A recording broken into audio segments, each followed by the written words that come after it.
नमस्कार, रेडियो मनी9 पर आपका बहुत बहुत स्वागत है। मैं हूं आपके साथ अभिषेक गुप्ता और अब समय हो चला है हमारे डेली पॉडकास्ट कॉर्पोरेट सेंट्रल का। भारतीय कारोबार का कितना हिस्सा बेचेगी वर्लपूल? सियाट को मिला कितने का जीएसटी नोटिस? अब किस लिए कर्ज लेगी गो फर्स्ट? बताएंगे आपको। और इसके अलावा भी होंगी कॉर्पोरेट जगत से जुड़ी कई और बड़ी खबरें।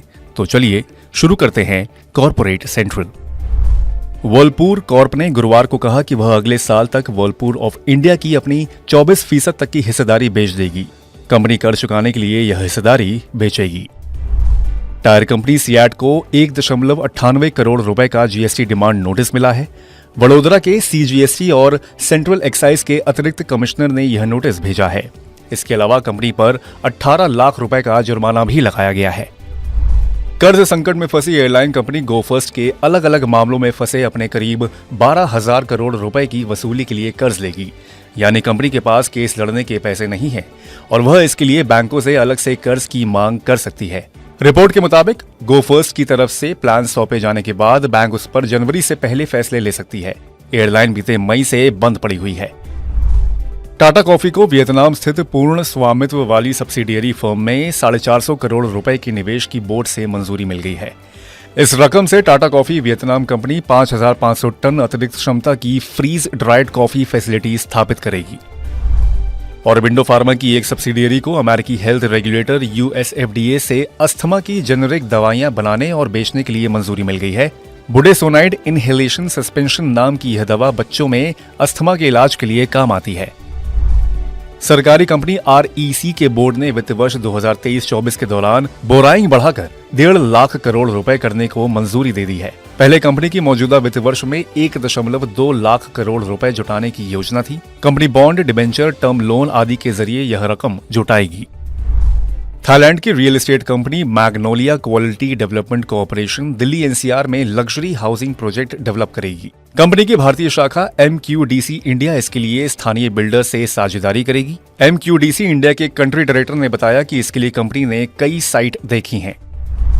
फाइनेंशियल टेक्नोलॉजी स्टार्टअप पेयू अगले 12 महीने के भीतर आईपीओ ला सकती है। कंपनी के प्रमुख इन्वेस्टर प्रोसेस के सीईओ एरविन टू ने यह जानकारी दी है। उन्होंने बताया कि मौजूदा वित्त वर्ष की पहली छमाही में कंपनी का पेमेंट सर्विसेज प्रोवाइडर यानी कि पीएसपी रेवेन्यू 15% बढ़कर 21.1 करोड़ डॉलर तक पहुंच गया है। टाटा समूह की कंपनी टाटा टेक्नोलॉजीज की गुरुवार को 140% प्रीमियम पर बम्पर लिस्टिंग हुई है। ये शेयर बीएसई और एनएसई पर 1,200 रुपए पर लिस्ट हुआ, जबकि इश्यू प्राइस सिर्फ 500 रुपए था। कारोबार के अंत में यह शेयर बीएसई में 9.5% की उछाल के साथ 1,314 रुपए 25 पैसे पर बंद हुआ। गांधार ऑयल रिफाइनरी की गुरुवार को एनएसई और बीएसई में शानदार लिस्टिंग हुई। बीएसई पर यह शेयर करीब 74% प्रीमियम के साथ 295 रुपए 40 पैसे पर लिस्ट हुआ। एनएसई पर यह 76% प्रीमियम के साथ 298 रुपए पर लिस्ट हुआ। इसका इश्यू प्राइस 169 रुपए था। कारोबार के अंत में यह शेयर बीएसई पर करीब 2% तेजी के साथ 301 रुपए 50 पैसे पर बंद हुआ। फेडरल बैंक के प्रमोशन वाली कंपनी फेड बैंक फाइनेंशियल की गुरुवार को लिस्टिंग फीकी रही। यह बीएसई पर 1.6% डिस्काउंट के साथ 137 रुपए 75 पैसे पर लिस्ट हुआ। इसका इश्यू प्राइस 140 रुपए था। कारोबार के अंत में यह करीब 1.5% की तेजी के साथ 140 रुपए पर बंद हुआ। एथर इंडस्ट्रीज के सूरत स्थित केमिकल कारखाने में आग लगने से 7 कर्मचारियों की मौत हो गई और 24 घायल हुए हैं।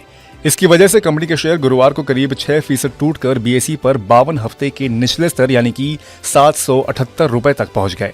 कारोबार के अंत में इसके शेयर 780 रुपए 60 पैसे पर बंद हुए। तो आज के कॉर्पोरेट सेंट्रल में फिलहाल बस इतना ही। ये पॉडकास्ट आपके लिए तैयार किया था हमारे सहयोगी दिनेश अग्रहरि ने।